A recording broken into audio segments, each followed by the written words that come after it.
What is up, love gang? It's your girl Shana Love, and I'm back at it again with another freaking video. So I'm gonna show you guys how I did these extra long acrylic nails. This is my first time doing nails this long because I ordered these new tips from Amazon. I'm gonna have the link to the tips in my description box down below, but I had all the sizes already. Like, I had measured them off camera and had all the sizes laid out. So that's what I'm doing now. I'm applying them like that.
My pinky nail wasn't sticking, so I ended up having to go back in with my e-file and remove some of that glue in order for it to stick.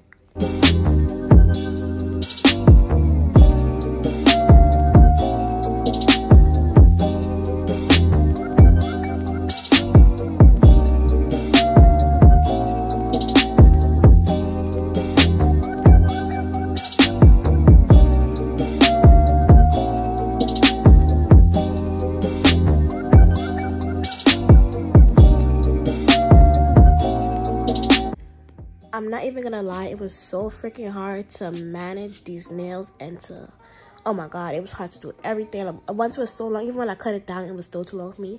I left it on for like a whole 2 days, and after that I cut it down short. Anyways, so I'm taking a nail clipper to cut it. I usually use my tip cutter, but mine had broke and I was waiting for it to come in the mail, and I really wanted my nails done. And it was I cut my nails uneven because I was doing it with a nail clipper, so I couldn't really get to visualize each nail. So yeah, if you're doing it, make sure you do it with a tip cutter. I see a couple people do it with nail clippers too, but it didn't work for me. It was not uneven. My nails was all different lengths. The good thing was my nails, not a client nail.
time to file. I didn't really cut the sides of it with my nail clipper because I want that tapered square look, not necessarily a coffin look. So to file, I'm using my 8080 nail file, and the smaller the file number, the harder it is. So I like mine's really hard because it just helps get the shape even faster. I tried using the 180 100 nail files, and them things was not for me, so I needed the hardest kind, which is the 8080. I'm not sure if it goes lower than that. Wait, I meant to say the lower the number, the lower the number, the harder it is. So 8080 is like the hardest. I don't know if it goes lower than that, but the 100 180 will be softer and so forth.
So I am using the Mia Secret acrylic system. So that's the monomer right there.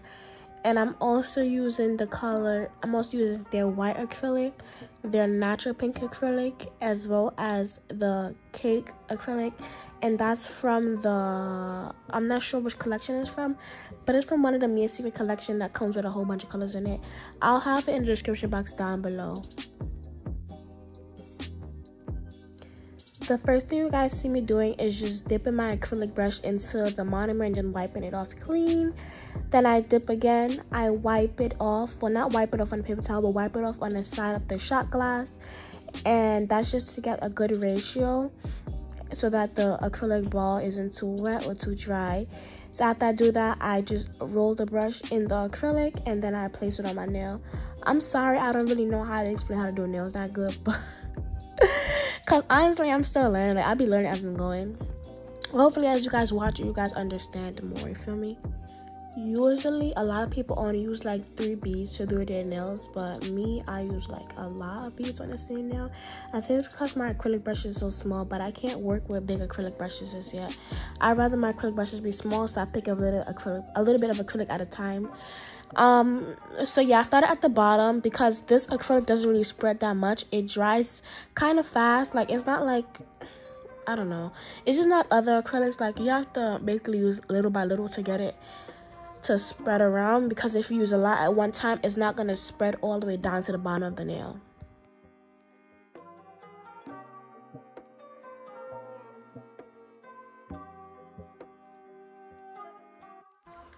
I always like to take a bead and just put it at the top so that I can get the top to be the same thickness as the rest of the nail. If you guys want to see a video on the basics of nails, please watch my previous video. It's like 2 videos ago. Please watch that to learn the basics and just the application process, because this is a little bit more advanced. Like, just like after you learn the basics, you want to do ombres and stuff. This is what this video is.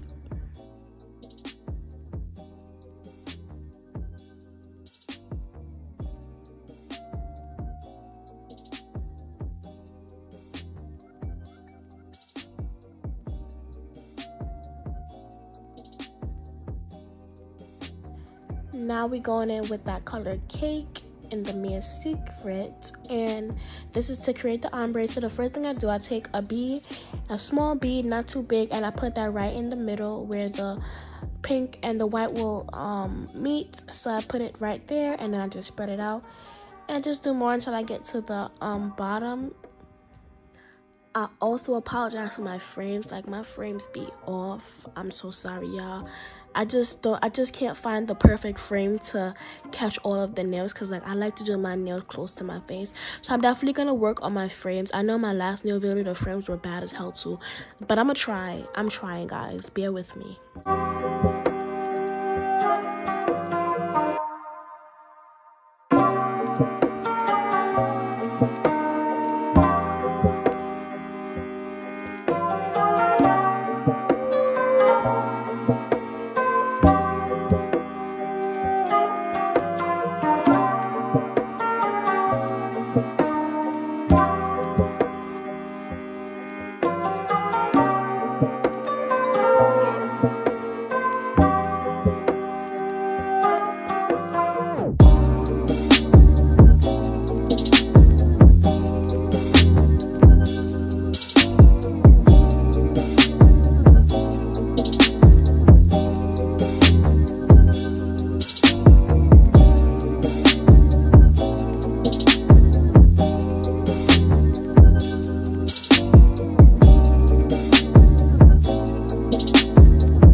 Now we're taking some little pink foil pieces, which is from Amazon as well. And to apply that, what I do is I dip my brush into the monomer, which is the liquid. I get a bead of natural pink acrylic, and then I dip it into the pink foil, and then I just place it on my nail. And that's how you apply the foil pieces thingamajiggies. And also, you always have to go over it with some of the natural pink acrylic or clear acrylic, and that's just gonna be like a protective barrier or whatever, so that when you're filing it after, it doesn't file off. Also, with the nails that are ombre, you always have to do a layer of the natural pink or clear as well, because if you don't do it, when you go over it with the e-file, it will mess up the ombre. So you must put a layer of the natural pink or clear acrylic.